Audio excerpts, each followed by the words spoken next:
आज की वीडियो में हम लोग कलेक्टिव नाउन के बारे में जानेंगे। इससे पहले की वीडियो में हम लोगों ने प्रॉपर नाउन और कॉमन नाउन के बारे में जाना, यानी प्रॉपर नाउन क्या होता है और कॉमन नाउन क्या होता है और इसकी पहचान हम कैसे कर सकते हैं, ये हम लोगों ने पहले देख लिया है।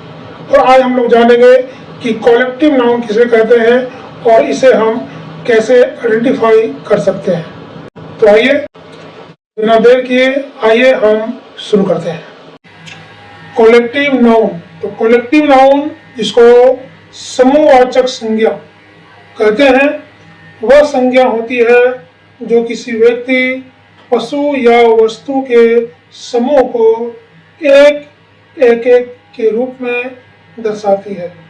यानी एक एक करके जो है वह व्यक्ति के समूह को, वस्तु के समूह को या किसी भी जानवर के समूह को दर्शाती है। यह एक ऐसी संज्ञा होती है जो एक से अधिक व्यक्ति या वस्तु को एक नाम से पुकारती है। यदि कोई संज्ञा एक से अधिक है तो उसे केवल एक संज्ञा से हम पुकार सकते हैं। जैसे कि कई सैनिक है तो हम सिर्फ सैनिक कहेंगे तो पूरे सैनिक समूह का बोध होगा।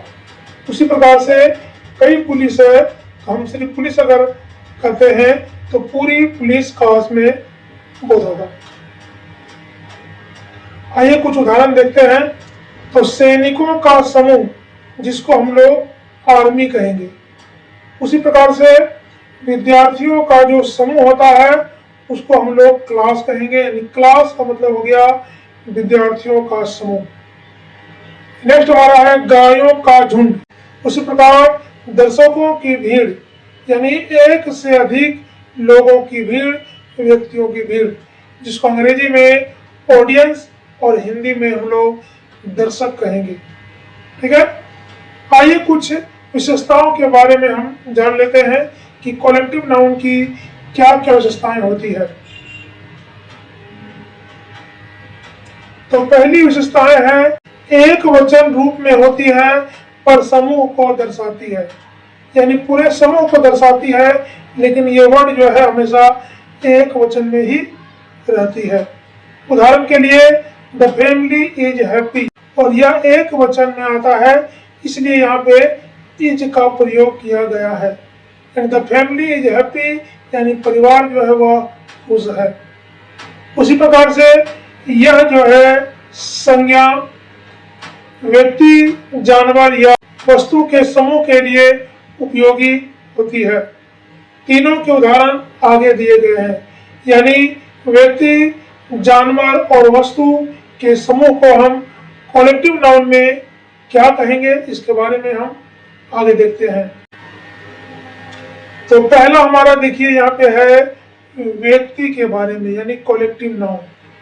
टीम, टीम यानी कि हम एक से अधिक व्यक्तियों के समूह को, खिलाड़ी को टीम कहते हैं।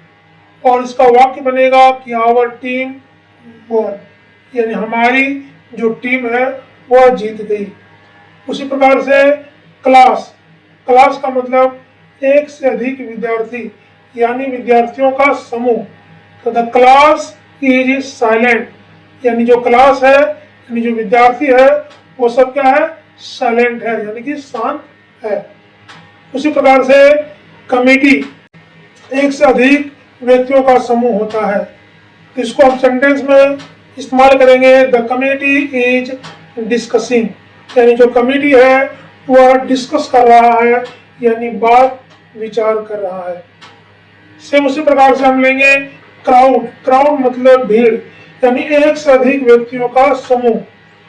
इसे हम वाक्य में प्रयोग करेंगे ए क्राउड गैदर्ड, यानी भीड़ जो है वो जमा थी। तो इस प्रकार से हम व्यक्तियों के समूह को टीम, क्लास, कमिटी या फिर क्राउड के रूप में जानते हैं या फिर कहते हैं। उसी प्रकार से हम लेंगे कलेक्टिव नाउन में जानवरों के झुंड को। जैसे कि अगर गायों या भेड़ों का झुंड हो उसको अंग्रेजी में हम लोग क्या बोलेंगे, हार्ड। हार्ड का मतलब भेड़ों का झुंड या गायों का झुंड। तो ये झुंड ऑफ काउज का मतलब हो गया कि गायों का एक झुंड।